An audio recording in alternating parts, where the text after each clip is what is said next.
Hi guys, in this video I will show you how to get two-step verification in LinkedIn.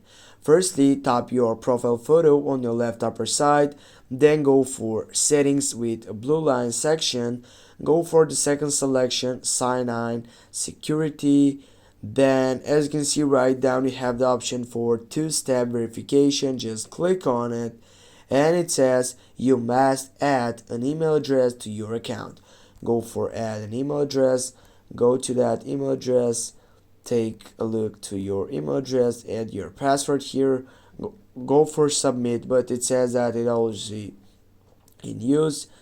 What that means? That means that you need to choose another account. Okay, please check your email, go to resend verification link, go to your email to make sure that you got that verification code. Just click on it, click on that link. It says click this link and your email has been successfully confirmed.